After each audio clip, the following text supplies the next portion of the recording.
Hola a todos por aquí. Hoy vamos a hablar de nuevo con el abogado Javier Miranda, mi abogado de migración, donde vamos a estar hablando sobre esas actualizaciones que han habido sobre el paro humanitario. Han habido muchas actualizaciones y quiero compartirlas con ustedes. Ustedes saben que el abogado y yo hemos estado dando estas cápsulas de información semana tras semana. Teníamos un tiempo sin hacer esta edición de Ayudando al Inmigrante y me lo han pedido muchísimo, así que lo vamos a tener hoy de nuevo al abogado Javier Montano Miranda. Quédense por aquí, vayan comentándome desde qué parte del mundo nos ven. Creo que es una información importante para todos los que viven en Estados Unidos. Así que hoy vamos a estar con el abogado Javier Montano Miranda para hablar sobre todo lo que tiene que ver sobre el paro humanitario. ¿Okay? Vayan conectándose, vayan aquí quedándose, aprovechen de hacer sus preguntas. Yo creo que es importantísimo que ustedes aprovechen este momento para hacerle las preguntas al abogado, porque imagínense, lo tienen aquí cara a cara. Si ustedes tienen un caso, tienen una duda, este es el mejor momento para abordarlo y para que les ayude a resolver ese tema, ¿no? A resolver esa duda que tienen. Así que vamos a esperar que Javier se conecte. Como les dije, teníamos ya una semana sin hacer esta edición y hemos vuelto con el abogado Javier Montano Miranda. Hoy vamos a hablar todo sobre lo que tiene que ver con el parol humanitario, ¿no? Para que la gente se informe y para que la gente tenga esa información a la mano, porque han pasado muchas actualizaciones y quería compartirlas con Javier, y yo sé que hay muchas preguntas alrededor de ese tema. Por aquí nos ven desde San Antonio, Texas. Vayan comentándonos desde qué parte del mundo nos ven. Por aquí me dicen que les envío un saludo. Bueno, saludo a Renata Fuentes. Gracias por conectarte y gracias por estar aquí. Bueno, vamos a esperar por Javier. En el entretiempo quería comentarles la importancia del estatus migratorio en mi trabajo, a lo que yo me dedico. Es súper importante. No porque los migrantes no ganen becas, que lo he dicho muchas veces. Sí pueden ganar becas. Lo que pasa es que el estatus migratorio lo que hace es crear una balanza, ¿no? Hay becas para indocumentados, pero obviamente van a haber más becas para aquellos que tienen asilo pendiente que para aquellos que tienen TPS. O va a haber más becas para residentes permanentes que para aquellos que tienen asilo. Entonces es importante que entendamos el estatus migratorio que tenemos, porque ese estatus va a ser la base de absolutamente todo lo que queramos hacer en la materia académica, y por eso traigo a Javier Montano Miranda todas las semanas, porque creo que lo que él hace se relaciona mucho con mi trabajo, que es el ámbito académico. Eh, y parte de lo que... A ver, aquí tenemos a Javier. También reconocer y saber y estudiar tu estatus migratorio, y mientras más permanente sea ese estatus, pues mucho mejor. Cuando voy a Houston, voy pronto a Houston en enero. Javier, ¿cómo estás? Estimadísimo Luis Moros, ya te extrañábamos. Sí, sí, lo sé, yo también. Fue como un mes, ¿no? Que no Sí, nos bueno, vimos. lo que pasa es de que ahora que estás No, ahora, en Orlando, ahora tú parece eres que te has famoso. olvidado del sur de la Florida. No, Eh, ahora tú eres famoso. no, por Dios, ojalá. No, para nada, estimado. De verdad, me da mucho gusto verte. Tenemos mucho tiempo que no platicamos y bueno, ya han pasado un mundo de cosas en la atmósfera migratoria. Total, total. A mí se me ven las ojeras aquí, pero bueno, A mí mira, también. no, es que, ¿qué te iba a decir? Primero, antes de hablar de lo que vamos a hablar hoy, que es parol, y actualizaciones que han habido y demás, cuéntanos, si nos puedes dar un resumen pequeño de cómo te fue en México. Fíjate que nos fue muy bien. Tuvimos una conferencia muy exitosa en la Ciudad de México donde estuvimos presentando opciones para personas que quieren entrar a Estados Unidos, específicamente como inversionistas. Como tú ya sabrás, bueno, México está pasando por unas transiciones muy interesantes, estoy siendo muy diplomático, y Ujú. pareciera bueno, mucha gente está optando por voltear al país vecino y venir a los Estados Unidos. Algo que la verdad en mi práctica de 20 años nunca había pasado. Ahora el mexicano de clase media alta ahora está volteando a Estados Unidos y preguntándose que si quizás tuvieran un mejor futuro ahora en este país. Y bueno, presentamos varias opciones para estas personas, nos fue muy bien. Y bueno, y fíjate que curiosamente tuve la oportunidad de conocer a muchos venezolanos. Sí, Había preguntar. en Ajá. la conferencia había muchos venezolanos, la verdad, gente muy admirable y pues bueno, y la verdad muy contento porque recibí un apoyo muy bonito de muchos de ellos, bueno, de todos ellos en realidad. Sí, no, buenísimo, buenísimo. Y quería eso, preguntarte si había muchos venezolanos, porque sé que México ha sido casa para muchos venezolanos que han tenido que huir del país. Me alegro que te haya ido súper Sí, bien y que sí. la gente haya aprendido pues esos pasos necesarios para poder venir a Estados Unidos, porque, bueno, como tú sabes, es un vía crucis de cosas que debemos hacer, ¿no? Sí, no, y más que nada me di cuenta bueno, que lo mismo que sufrimos en Estados Unidos pasa en México.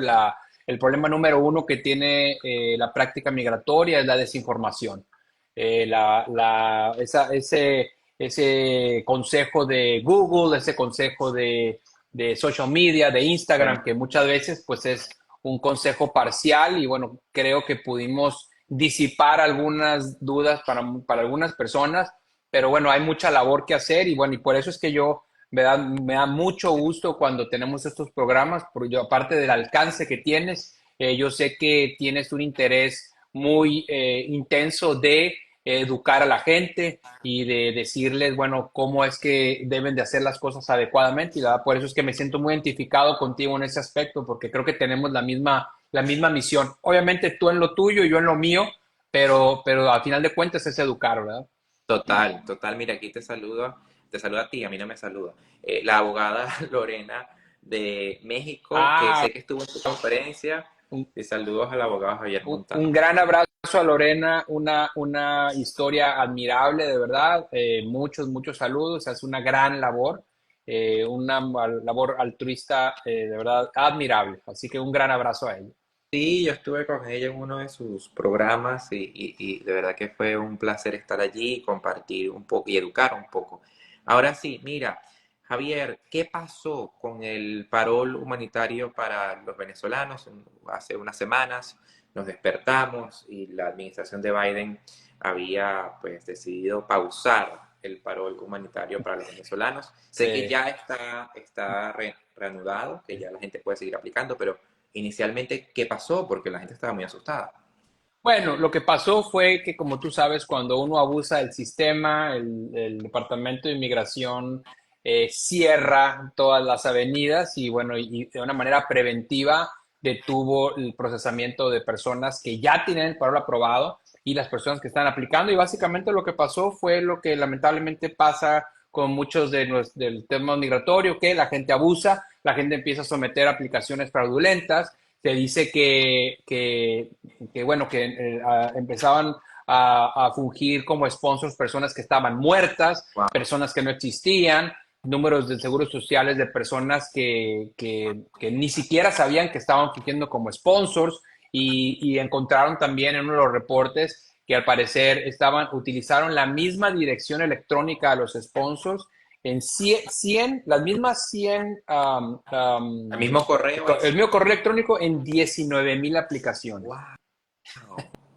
Bueno, O había sea, una red de ima- abogados, a lo mejor. imagínate el absurdo también. Encontraron también de que había muchos sponsors que al parecer estaban residiendo en Tijuana. O sea, cosas absurdas. La verdad es de que muy triste porque, bueno, nosotros vemos que esta administración, independientemente de la corriente de derecha o de izquierda, republicano, demócrata, pues estamos viendo una administración muy bondadosa que, bueno, que tiende la mano a muchas personas y lamentablemente pues el abuso hace que cierren todas las llaves. Y no solamente esto, digo, tú sabes que yo soy totalmente apolítico, pero pues no le sirve a esta administración ese tipo de críticas, ¿no? Imagínate todas esas Claro. críticas que le hacían de decir, es que pues, estás dejando entrar a mucha gente que no sabes quiénes son, estás abriendo las puertas. Pues bueno, parece que de cierta manera tenían razón, porque no había un filtro para muchas de esas personas que entraron,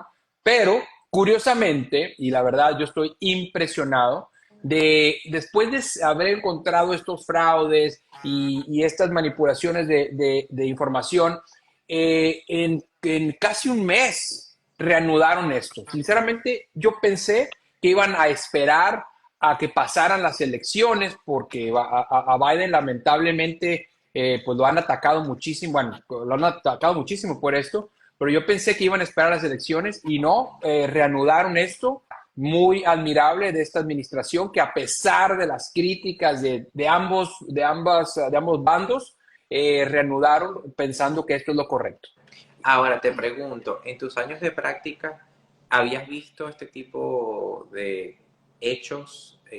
¿Ha pasado antes con otros paroles humanitarios o con otros tipos de visados o con otras nacionalidades? No, así no. Yo nunca lo había visto. La verdad es de que nunca había visto, y no es, porque mucha gente dice, no, es que es el parol venezolano. No, no, no, no es, es venezolano, es venezolano, haitiano. O sea, son varios países que entran ahí. No solamente es el venezolano, Nicaragua, Cuba. O sea, no sé específicamente qué nacionalidad haya sido la preponderante en el fraude, pero lo que sí te digo es que yo nunca lo había visto, tengo 20 años de práctica, nunca había visto este nivel de descaro ni de abuso, pero y menos había visto una administración que ahora ya ha dicho, ¿saben qué? Esto es lo correcto, vamos a ajustar nuestras medidas pero continuemos. ¿Y qué es lo que van a hacer ahora? Bueno, ahora el sponsor va a tener que pasar a tomar huellas, a tomar biométricos para verificar que realmente pues exista. Y ahora, mi pregunta es, y la verdad no sé qué irá a suceder, pero ¿qué va a pasar con las personas que entraron fraudulentamente a los Estados Unidos? Eso es un Está tema, por yo verse, creo, está por verse. eso está por verse, porque pues pareciera, no sé si fue un fraude intencional, quizás contrataron a una persona que la persona prometió Y algo, si, pero y si hay abogados de por medio que han orquestado esto también. claro, pero uno como abogado, ni modo que no te des cuenta. O sea, la verdad es de que yo creo que esto es más que nada de personas que no tienen licencia o que no les interesa perder su licencia. Pero a final de cuentas, yo creo que las personas que están en esta situación eventualmente van a tener que pasar por un abogado de inmigración, porque si hay algo constante en el mundo migratorio es que el Departamento de Inmigración tiene memoria de elefante, memoria infinita. Entonces, eventualmente, si tú cometiste cualquier tipo de fraude, no importa el beneficio migratorio que estés solicitando, eventualmente te lo van a recordar y más vale que estés preparado porque el fraude, como tú sabes, es uno de esos temas de inadmisibilidad que son muy penados con el Departamento de Inmigración. Total, ahora te quería preguntar, bueno, aquí hay gente que nos sigue de Kentucky, Carolina del Norte, gracias a todos por conectarse. Y pueden ustedes empezar ahora mismo a hacer sus preguntas, las pueden dejar en el chat y con mucho gusto yo estaré leyéndolas para que el abogado Javier Fontana Miranda les responda. Siempre se habla en los comienzos, ¿no? En el comienzo de las entrevistas que veo con los abogados y demás, preguntan, la primera pregunta es, ¿quién califica al parol? Al paro. Pero yo quiero empezar al revés. ¿Quién no califica al Bueno, generalmente las personas que no califican son personas que tienen doble nacionalidad, personas que tienen residencia permanente en otro país, refugiados en otro país, personas que tienen una orden de deportación en los últimos 5 años, personas con un historial que el Departamento de Inmigración considera como peligroso a los Estados Unidos, personas que han cruzado ilegalmente a México o a Panamá, a Centroamérica, ilegalmente y para después entrar a los Estados Unidos. Pero el problema más serio que tenemos es el tema de la doble nacionalidad. Y otra vez, ¿qué va a pasar con las personas que entran a los Estados Unidos y se les olvidó que eran españoles o se les olvidó que eran italianos?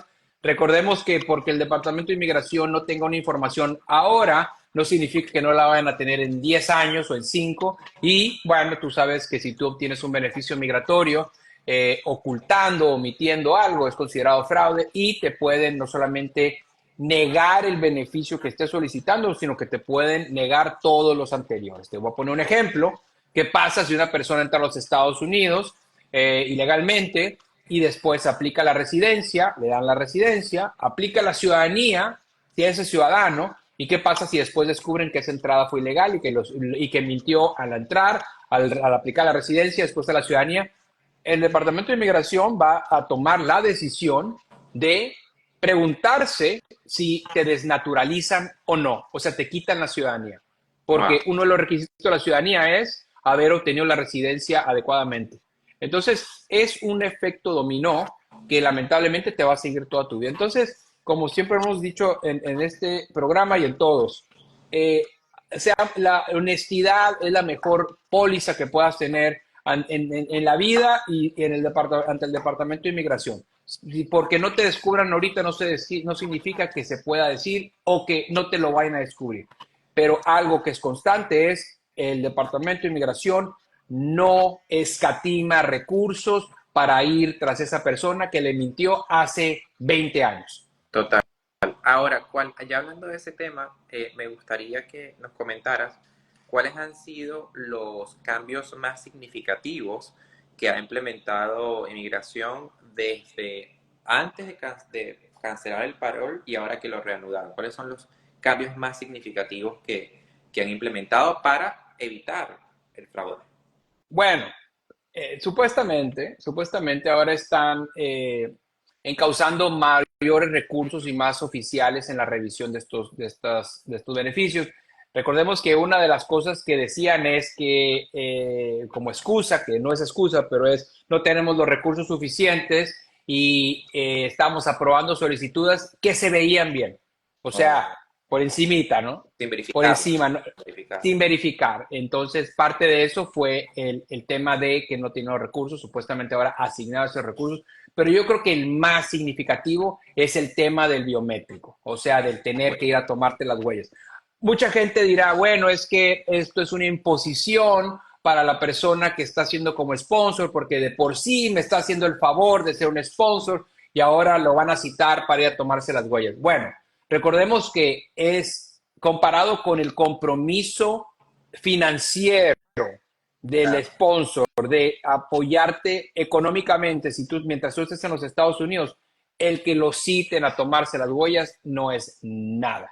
Entonces, volvemos a lo mismo. Creo que es un beneficio que la gente debe de ver de una manera, lo debe ver con gratitud. Creo que lo debemos de ver como un beneficio no solamente para Cuba, Haití, Venezuela, Nicaragua, sino también para las personas que lamentablemente no tuvieron otra opción que entrar por la frontera y que lamentablemente se amotinan en la frontera y en la frontera, como tú sabes, las historias de terror que pasa a la gente ahí es algo muy, muy triste. A final de cuentas, yo siempre lo he dicho, la frontera, al menos en el lado mexicano, la gobierna el narcotráfico, ¿no? La verdad. Entonces, imagínate, es este tipo de beneficios migratorios. No solamente los benefician a ustedes, sino también benefician a todas las demás nacionalidades que están en la frontera tratando de pasar, porque esta gente que está entrando con el parol, en el lugar de tener que hacer eso, ahora lo está haciendo legalmente. Entonces, en mi opinión, es un efecto muy beneficioso para todos los países, pero debemos de verlo con gratitud, no lo debemos de ver como que, bueno, ¿por qué Venezuela sí y México no? ¿Por qué Haití sí y Ecuador no? Bueno, tenemos que verlo como que lamentablemente el Departamento de Inmigración considera que esos países en este momento están pasando por una situación muy difícil. Hay un éxodo masivo de estas nacionalidades que se están amotinando y están pasando por temas, por ejemplo, el tema del Darién, que tú sabes que las historias que escuchamos son espeluznantes. Y yo creo que de cierta manera tenemos que ser un poco humanos y decir, bueno, en realidad hay gente que en este momento, que no lo parezca, lo necesita más que uno, ¿no? Totalmente, ¿no? Y apelar a la gratitud, como dices tú, y no a la queja, porque hay gente que, bueno, se le está dando un beneficio migratorio y se le está dando las oportunidades en este país, y bueno, quiere más bien aprovechar el sistema, quiere editarlo, y no hay Y manera es, de cambiarlo. Sí, y es que yo no entiendo de verdad cómo se pueden quejar. Pareciera que no pasaron por la administración anterior o las anteriores, porque estamos hablando de una administración que da paroles por muchas cosas. Estamos hablando de parol humanitario, está continuando con el parol militar, estamos hablando del parol de reunificación familiar. O sea, ¿Y por qué lo hace por medio de un parol? Porque es por medio de una acción ejecutiva que no necesita pasar por el Congreso, porque el presidente sabe que si pasa por el Congreso le van a decir que no. Sí, bueno, Entonces, de cierta manera, creo que debemos de verlo como una manera muy beneficiosa. También te voy a poner ejemplo, la comunidad cubana, bueno, la gente que entra con CBP One, o sea, que entra por esas personas, en la mayoría de los casos, pueden aplicar al ajuste cubano después de un año y un día. Entonces, imagínate el gran beneficio que tiene ese gran país que es Cuba. Y bueno, y todavía vemos que de repente hay personas de esa nacionalidad que te quejan. que se quejan. O sea, no lo entiendo. Totalmente. Mira, y aquí ya vamos a empezar las preguntas. Por aquí nos preguntan cuánto se tarda en aprobar ahora mismo los permisos de viajes. Uf, es la pregunta del millón. Nosotros vemos el tiempo promedio, yo te dijera, al menos 8 meses, al menos. Al menos. Pero sí, pero yo calcularía un año. O sea, lamentablemente los permisos de viaje son permisos que se procesan muy lentamente. Y sí, yo no planificaría una salida fuera de los Estados Unidos en base a un parol.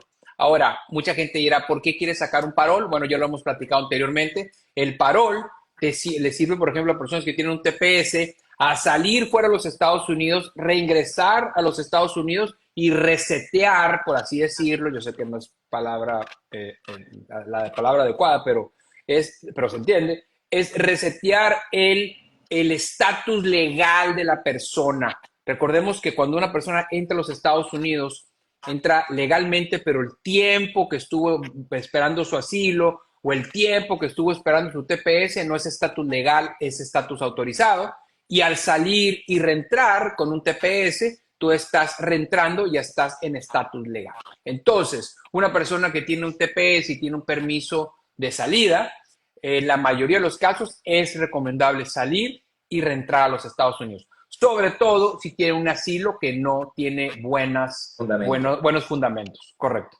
Por aquí Alba Artigas nos escribe, buenas tardes, si una persona aplica con el parol y después se va, ¿puede pedir la visa o no? Bueno, si se va con un parol, bueno, pierdes el parol. Pero Hay una, eh, buena pregunta, ¿hay alguna consecuencia al tú irte con un parol, o sea, perder tu parol, renunciar a tu parol? ¿Hay una consecuencia en el futuro? se, bueno, no estás entrando ilegalmente y no estás acumulando presencia ilegal. El parol no es una admisión legal, te están dejando entrar físicamente a los Estados Unidos, pero no te han admitido legalmente. Estás en un limbo. Prácticamente están diciendo, pásale a los Estados Unidos mientras decido qué hago contigo, pero todavía no te estoy dando ningún tipo de estatus migratorio. Estás en una subdimensión, por Pero así decirlo. el común denominador es que la gente pida el parol y luego meta el asilo. Si tiene causales para meter un asilo, sí. Si no tiene causales para meter un asilo, no. Te voy a poner ejemplo. Te acabo de tener un caso en mi oficina y venían a aplicar un parol a un asilo y me preguntan, quiero aplicar un asilo y yo pregunté, ¿tienes miedo de volver a tu país? La respuesta es, me dijeron que no, no. Entonces, imagínate cómo yo voy a poder defender un caso donde la persona no tiene miedo. Y obviamente estoy hablando y recordando que el asilo no protege todos los miedos, solamente protege 5 miedos: raza, religión, nacionalidad, opinión política, participación social en un grupo social determinado. Entonces, si tú tienes un miedo general porque a lo mejor no hay trabajo o O porque a porque lo te robaron. mejor, correcto, o es algo, o es incómodo porque se va la luz, eso no es un miedo que protege el asilo. Pero en casos, por ejemplo, volviendo a la pregunta, cuando la persona sale con el parol, pierde el parol. Pero ahora, esa persona no acumuló presencia ilegal, no entró ilegalmente a los Estados Unidos. En teoría pudiera pedir una visa porque no es inadmisible, no ha hecho nada malo. Sin embargo, es una presunción de que la persona, de cierta manera, pudiera tener la intención de vivir en los Estados Unidos. Cuando tú entras a los Estados Unidos, en una categoría que no es de no inmigrante, y el parol no es una categoría de no inmigrante, se pudiera presumir que la persona en realidad va a entrar con la visa, pero quizás se vaya a quedar. Y el Departamento de Estado, que es quien te revisa las visas, no te tiene que demostrar nada, solamente tiene que sospechar que te vas a quedar en los Estados Unidos. Entonces, yo hiciera eso, la verdad, yo no creo que le convenga, o sea, salvo que tenga que salir por una razón urgente humanitaria que de repente sucede, pero fuera de eso, salir con un parol para pedir una visa, yo lo veo muy difícil, salvo que sea una visa que tenga que se permita tener doble intención. O sea, hay visas, por ejemplo, la visa H1B, que es una visa muy difícil de obtener para profesionales, pero es posible. Esa visa te permite tener la intención de ser no inmigrante y también te permite la intención de ser inmigrante. Una visa H1B, tú puedes tener la intención de estar en la frontera y decir, sí, voy a entrar y voy a aplicar a la residencia, porque la H1B te permite esa doble intención. En términos fáciles, ¿qué es la visa H1B? La H1B, en resumen, es una visa para profesionales que lamentablemente hay muy pocas visas que se otorgan al año. Se aplica en marzo y empiezan hasta a trabajar lo más rápido que puedes empezar a trabajar es en octubre de ese año.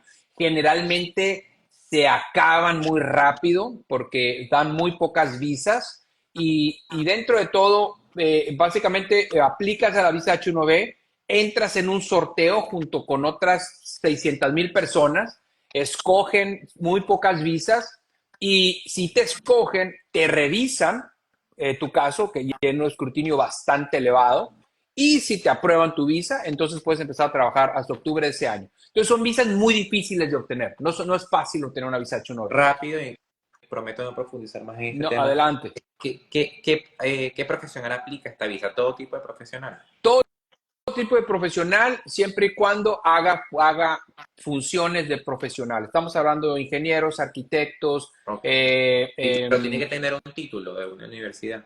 No necesariamente, puedes hacerlo por medio de una evaluación académica. Hay veces que si tú mandas tu currículum a expertos en los Estados Unidos, ellos pueden hacer una evaluación académica y decirte que tú tienes las veces de una persona que tiene un grado universitario o tiene las veces de una maestría. Entonces, hay maneras de hacer una visa H1B por medio de experiencia. Okay. Pero y ahí te va algo interesante. Tú quisieras pensar que todas las personas que tú consideres como profesionales califiquen esta visa. No. Te voy a poner un ejemplo. Si tú quieres entrar a Estados Unidos con una visa H1B, es más fácil entrar como, por ejemplo, un arquitecto que entrar como un gerente de ventas. Y tú dices, bueno, pero un gerente de ventas está supervisando a otros profesionales y está supervisando a otras personas que requieren un título profesional y quizás el gerente de ventas requiere un título profesional. Pero como lo ve el Departamento de Inmigración en este caso, y es medio raro, pero te dicen un gerente de ventas no necesita un título profesional. Entonces, aunque pareciera una visa relativamente fácil de obtener si tienes un título profesional, lamentablemente no es el caso. Requiere un análisis muy profundo porque aparte de todo, la visa H1B envuelve al Departamento del Trabajo y el Departamento del Trabajo es muy complicado. Okay. Entonces, pero la visa H1B, en mi opinión, es una visa excelente, pero hay muy pocas visas y lamentablemente se acaban muy rápido.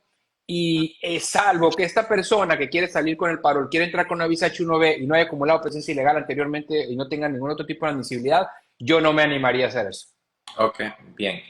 Ahora, sigo aquí con las preguntas, que hay demasiadas. Trataré de decir las que más puedo. Ajá. Por aquí nos dicen, tengo una duda. Yo perdí mi primera corte porque fue en otro estado y no pude viajar. Me lo cambiaron para el 2026. ¿Es un problema? Bueno, si la corte está para el 2026, eso significa que no lo deportaron en ausencia. Pareciera que por alguna razón, no sé si esta persona hizo una moción para extender su caso o quizás un cambio de jurisdicción, pero pareciera que a pesar de que no se presentó, el caso no se lo cerraron. Por regla general, cuando tú no vas a una corte de inmigración y no le avisas a la corte y no te acepta esa extensión de la audiencia o el cambio de jurisdicción, generalmente te deporta en ausencia. Prácticamente el juez dice, no te importó venir, pues a mí no me importa deportarte. Y ahí te va una leyenda urbana que dice, no, es que yo no firmé mi deportación, entonces a mí no me han deportado. No, tú no tienes que firmar tu deportación. De hecho, tú nunca firmas tu deportación. El juez firma la deportación. O sea, no hay un papel donde tú estés firmando en la corte que digas, sí, no, el juez firma y la causa número uno, en mi opinión, de casos de deportaciones en muchas comunidades de latinoamericanas es el tema de no presentarse en la Corte de Inmigración. Lo dicen, voy mañana o voy tarde. No, te deportan en ausencia. Y reabrir un caso de una persona que tiene una deportación en ausencia es muy difícil. Entonces, esta persona, si se la cambió al 2026, yo lo veo bien. O Por sea, aquí dice que él pidió cambio de dirección. perfecto. Si él pide un cambio de dirección y el caso está al 2026, está bien. Ahora, si es una persona que tiene la posibilidad y los méritos de pedir un asilo, recuerde que lo debe hacer dentro del año a que entró. Y esto es otra leyenda urbana, es que dice, no, es que yo no he metido mi asilo porque no me han puesto una cita en la Corte de Inmigración. No, tienes que meter el asilo independientemente que te pongan en la Corte de Inmigración. Sí es, obviamente, sí es causal, si tienes motivos para pedir un asilo. Por favor, si no tienes miedo de volver a tu país, no metan un asilo. Recordemos que el asilo eventualmente va a ser revisado y si no pasas la primera audiencia, te pasan a la Corte de Inmigración. Correcto, por aquí nos colocan pregunta de sí o no. Dice, teniendo una solicitud de asilo en estado pendiente, ¿se puede pedir la visa H1B? Sí, si la persona no ha acumulado presencia ilegal en los Estados Unidos, sí se puede pedir una visa H1B, pero va a tener que salir a recibirla fuera de los Estados Unidos. Ya. O sea, no la puede recibir dentro de Estados Unidos porque la visa H1B es una visa de no inmigrante. Y la visa de no inmigrante requiere que para tú obtener una visa de no inmigrante, o sea, un cambio de estatus, necesitas estar en estatus legal al momento de aplicar a la visa H1B. El asilo pendiente no es estatus legal, es un periodo autorizado de estar en los Estados Unidos. Entonces, esta persona no puede aplicar a ninguna visa dentro de Estados Unidos porque no está en estatus legal. Si quiere aplicar una visa inversionista, una visa H, una visa TN, una visa O, no puede hacerlo. Lo que sí pudiera hacer, y obviamente bajo un escrutinio y una evaluación y un análisis muy profundo, es solicitar una visa H1B o una E o una O, salir fuera de los Estados Unidos a recibir, a solicitar una visa en un consulado. Porque no puedes hacer un cambio de estatus dentro de los Estados Unidos si no estás en estatus legal en ese momento, al momento de aplicar. Ahora, una visa, si esta persona tiene un asilo pendiente, nunca ha acumulado presencia ilegal y tuvo la dicha de obtener una visa H1B, yo creo que está en consideración de salir a un consulado a sellar su visa. Súper, buena aclaratoria. Por aquí nos siguen preguntando, si pides una visa americana en un consulado europeo, la persona que está solicitando la visa debe tener un estatus legal en ese país. No necesariamente, pero la mayoría de los consulados no van a darte una entrevista en ese consulado, salvo que tengas algún tipo de residencia o de presencia o de visa en ese país. En pocas palabras, la mayoría de los consulados, por ejemplo, si tú quieres aplicar en México o quieres aplicar en Alemania, te piden que tengas estatus, o sea, que tengas estatus en ese país, porque de otra manera, el país donde te correspondería aplicar, pues es tu país. Correcto. No sé si me explico, o sea, si yo soy mexicano y quiero aplicar en Canadá, me van a decir, ¿por qué estás aplicando en Canadá? Entonces, salvo que yo pueda justificar que estoy en Canadá por visa o por algo, sí. Ahora, hay veces donde tú le puedes pedir a un consulado que te hagan el favor, literalmente, de solicitar una visa en un país que no te corresponde. Eso se llama proceso de tercer país. No es común, pero es posible. Ok. Por aquí nos colocan, pero si tienes parol y quieres quedarte 2 años más en Estados Unidos, ¿qué se recomienda? Si tienes parol, bueno, si el asilo no es una opción, en realidad no puedes hacer muchas cosas. O sea, Ok. si tienes un parol y no, obviamente no entraste a los Estados Unidos, no estás en estatus legal, pues en realidad no puedes saltar a una visa dentro de los Estados Unidos, vas a tener que salir, pero si sales pierdes el parol. Eh, si el asilo no es una opción y hay gente que dice es que si entraste con un parol no deberías aplicar un asilo, eso lo entiendo, pero hay situaciones donde creo que sí puedes aplicar a un asilo al haber entrado al parol, al haber entrado con un parol. Pero por regla general creo no se ve muy bien esa situación. Ahora, abogado Diga. Javier, yo me hago la gran pregunta del millón de dólares. Si esta gente que entra pasa los 2 años que le dan el parol, son 2 años, ¿no? Que le dan a estas personas. Ajá. Correcto. Y no pueden meter asilo porque no tienen una causa justificada para meter un asilo, ¿para qué los traen? O sea, ¿cuál es el... Mi pregunta genuina es, ¿qué pasa si mañana entra el señor Donald Trump y quita y hace una ley ejecutiva para revocar esto? ¿Qué pasa con los miles y miles de personas que han entrado y que están haciendo vida y que se les da permiso de trabajo y que se les da Social Security? ¿Qué pasa ahí? Va a ser muy triste porque en realidad es muy poco lo que pueden pedir. O sea, O si sea, no pueden aplicar. hay posibilidad que los devuelvan. Sí, claro. El parol es un remedio temporal, de hecho, con la promesa de que van a volver. Oh, ok, ok. Ahora, si no renuevan ese parol, sí, lamentablemente va a ser muy triste para muchísimas personas. Ahora, te voy a poner un ejemplo. El parol, una persona que entra con parol y no fue admitida a los Estados Unidos, pero eh, el parol sí es una entrada a los Estados Unidos. O sea, no es una admisión, pero sí es una entrada a los Estados Unidos. Muchas veces esa entrada a los Estados Unidos te permite, por ejemplo, por ejemplo, poner un ejemplo, aplicar una residencia por medio de matrimonio. No estoy diciendo, y quiero aclarar, no estoy diciendo que estas personas se casen por papeles, para nada. Y yo soy anti ese tipo de actitudes, Total. pero de acciones, porque es fraude, es ilegal y nosotros no estamos fomentando eso, pero es una posibilidad. Por ejemplo, una persona que entra con un parol y eventualmente pasan 2 años y descubre el amor y el amor es un ciudadano americano, puede aplicar a la residencia. Pero fuera de eso, va a ser muy difícil que una persona pueda ajustarse dentro de los Estados Unidos con un parol. Entonces, pareciera que si viene otra administración, que yo creo que va a empezar por el parol, ojalá y no, pero yo lo veo como pues una catástrofe con un efecto dominó muy grande, porque entonces, la mayoría de esas personas, pues lamentablemente no tienen a dónde irse, pues es la verdad, o sea, es muy triste, ¿no? Pero están huyendo de un país que lamentablemente no los pudo proteger y pues, ¿a dónde van, no? O sea, Total. honestamente hablando, digo, ¿qué es lo que, qué es lo que esperan, no? Bueno, ya no tengo estatus, me voy a ir. No estoy fomentando que una persona se quede ilegalmente a los Estados Unidos para nada, pero creo que el gobierno sí debería de ser un poco realista y realmente cuestionarse qué es lo que van a hacer.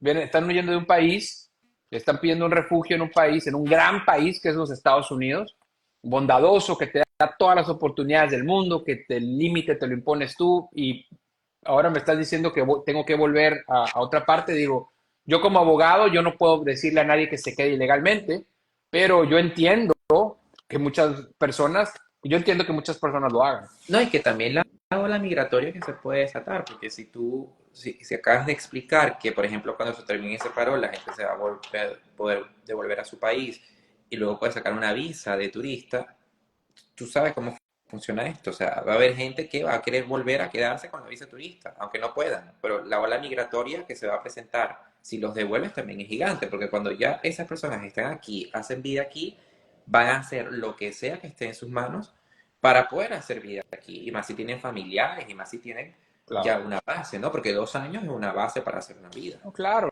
¿no? Y otra vez, no estoy fomentando que nadie se quede ilegalmente en los Estados Unidos, que rompan las leyes de inmigración, para nada.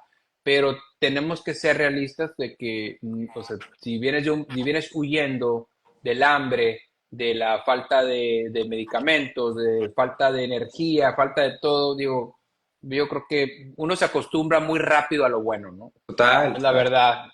Por aquí hacemos la última pregunta y nos dicen, si alguien pidió asilo y está esperando cita en la corte y tiene TPS y quiere eliminar el asilo y gana Trump, no, porque tú estás pidiendo análisis legal, político, todo. Y quiere eliminar el asilo y gana Trump y elimina el TPS, no, pero ella es inteligente, ¿ves?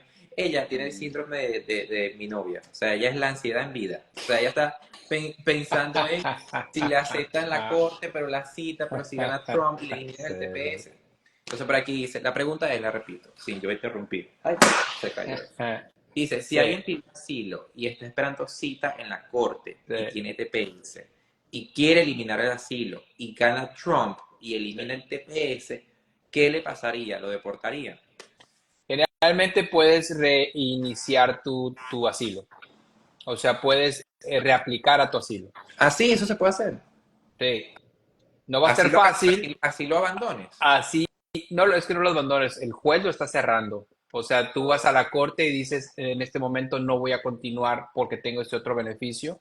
Pero si eventualmente, te voy a poner un ejemplo, ¿qué pasa si te quitan el TPS, te quitaron el asilo? Tú puedes aplicar un asilo nuevamente. Ahora vas a tener que pasar, o sea, no es fácil Y porque, tienes número uno, tienes tienes el... que pagar todos Ujú. los fees de nuevo. No, pero acuérdate que el asilo no tiene fee. Ah, ok. El asilo es gratis. Pero el El permiso. permiso de trabajo eventualmente sí se lo cobran, pero el asilo no es gratis. Estoy hablando, son hipotéticos, ¿no? Pero sí, o sea, una persona puede aplicar un asilo y quizás, fíjate, quizás no tengas un tema con el tema del primer año, porque acuérdate que ya va a haber pasado más de un año y estás en los Estados Unidos. Pero hay muchos argumentos donde tú puedes decir, bueno, es que yo apliqué dentro del año, cerré por otro beneficio y ahora estoy reaplicando nuevamente porque sigo teniendo miedo de mi país. No, Entonces, bueno, no. sí, hay estrategias, digo, no son las mejores y ojalá y lo que está poniendo la persona que nos escribió no pase jamás, porque otra vez para mí es absurdo que alguien tenga esa postura, sobre todo con el pueblo venezolano, que le habrá aportado muchísimo, sobre todo al sur de la Florida, y no porque tú seas venezolano, Luis, pero la verdad es de que digo, el Doral es Venezuela y tú sabes que el Doral anteriormente pues era un Tierra. terreno baldío, no había nada, y ahora es muy sofisticado, digo, tiene sus cosas buenas y cosas malas, pero bueno, ese es el aporte que ustedes hacen. Entonces fuera para mí muy estúpido que alguien quiera quitar ese tipo pues, de emprendimientos, ¿no? Pero bueno, Yo decía cuando fue el debate, cuando fue, ayer creo que fue. Y en el ay debate, Dios. en mi reflexión del debate, yo decía, bueno, hace unos años, en la campaña pasada, eh, los mexicanos eran el target de Trump, ¿no? Eso era lo que él usaba para su marketing político. Pero ahora no son los mexicanos, ahora somos nosotros. Ahora la nueva cereza del pastel somos nosotros. Entonces, porque, ¿qué te Pero refieres? eso, sí, pero eso se me hace tan ignorante. La verdad es de que las personas que piensan que tu país es representado por la gente que hace desastres en donde sea, en Nueva York o lo que sea, no tienen una idea de lo que son ustedes. Te Sí, lo digo. O total. sea, eso es gente ignorante. Le pasa Pero, que pero no, hay pero gente no te como... creas, yo cuando escucho que hay un inmigrante que pasó esto, yo sinceramente digo, a lo mejor que egoísta, pero yo siempre le ruego al cielo que no sea mexicano. Ah, Siempre, sí, o sea, siempre que escucho atropellaron a alguien, estaban borrachos y todo eso, digo, please que no sea mexicano, porque bueno, uno es representante de su país, uno es embajador de su país y si ese mexicano o ese venezolano, colombiano, lo que sea, se portó mal, yo soy mexicano y ese mexicano también se va a portar mal. Entonces, Lamentablemente así piensa la gente ignorante que abunda en este país y en todos, Que pero abunda sí, y que vota también. Que lamentablemente sí, votan. sí, Eh, sí, sí. pero Son los que mira, más, son los primeros que están ahí, sí. Javier, ¿cuál es la reflexión final, el mensaje final que le darías a las personas que, bueno, que nos están escuchando y que o están pensando en pedir un parol en esta nueva ola de aplicaciones? ¿Qué les aconsejas, ¿no? Que lo Para que puedan. hagan, que lo hagan. O sea, lo deben de hacer. Recordemos que los beneficios migratorios son beneficios temporales. Están en este momento y sin ninguna notificación los quitan. Entonces, si una persona está considerando aplicar un parol, si puede aplicar el TPS, si puede aplicar un asilo porque tiene las bases, háganlo. No, por alguna razón, no sé si sea naturaleza humana, pero pensamos que si sacan un beneficio va a estar ahí toda la vida. Para nada. Entonces, si una persona puede aplicar un parol, háganlo. Háganlo bien, háganlo con una persona, con un abogado. No tengo que ser yo, pero háganlo con un abogado, háganlo con un sponsor que realmente exista, que no esté muerto, que no esté procesando 19,000 aplicaciones con el mismo correo electrónico, pero hagan las cosas bien y si hacemos las cosas bien, de verdad, este país es muy, muy, muy bondadoso. Pero, como todo, si abusamos, pues empiezan a cerrar las llaves. Pero en mi opinión es, si tienes la oportunidad de hacerlo, hazlo. Hazlo y hazlo bien. Totalmente. Javier, qué gusto tenerte de nuevo. Por aquí nos preguntan, nos dicen que qué bueno tu en vivo. Bueno, Mm. Javier está conmigo todos los jueves. Intentamos hacerlo todos los jueves. Eh, Prometo estar todos los jueves. Pero sí, sí, hemos hecho, no sé ya cuántas cápsulas, como 20, 15, más, hablando sobre todo tipo de temas, sobre EB1, EB2, las visas de talentos. Creo que una que no hemos hecho son las visas de inversionistas, creo que no la hemos Oh, hecho. bueno, esas me encantan. Bueno, Eh, creo que ese es como tu cuando fuerte también. hacemos, sí, tenemos la dicha de tener un abanico migratorio muy, muy variado y sí, últimamente las visas de inversionistas son visas que han entrado, han estado en boga, sobre todo de México. Últimamente esta es un instrumento buenísimo para entrar a los Estados Unidos, rápido, seguro, en tu propio negocio, el cónyuge puede trabajar, o sea, tiene muchos beneficios y claro, me encantaría tocar el tema contigo. Y bueno, y también recordarles a las personas que están escuchando que, bueno, hacemos ese tipo de procesos, pero también hacemos de todo, la verdad, tenemos una práctica muy, muy variada, hacemos corte de migración, asilo, EB2, EB1, o sea, la verdad, hemos tenido la oportunidad de hacer muchos servicios a muchas personas y cuento con un staff increíble, la verdad, bueno, tú sabes, Olga, venezolana, Sí, ¿no? sí, Mi sí, brazo sí. derecho, brazo izquierdo, columna vertebral, o sea, tú la conoces, pero si alguna persona tiene dudas más a detalle, que a final de cuentas el tema migratorio, cada caso es un universo, puede escribir consultoría o asesoría en el chat y nosotros los contactamos con mucho gusto. O también ver las pláticas que hemos tenido, que creo que son muy, muy enriquecedoras. Entonces, Bueno, pero allí lo pueden escribir o también pueden seguirlo en Montano Mirándolo. Lo recomiendo también 100%. No es un abogado cualquiera, es mi abogado. Entonces, gracias. por eso lo recomiendo. Mucha Eh, honra, sí. Porque he usado sus servicios y soy testigo de su sapiencia, de su sabiduría. Y te agradezco por el tiempo que sacas todas las semanas para estar aquí. Así que, Anytime. Me encanta, estimado, hacer este programa. De verdad, mil, mil, mil gracias. Te mando un abrazo y nos vemos el otro jueves. nos vemos el próximo Saludos. jueves. Cuídate. Un abrazo a todos. Bye.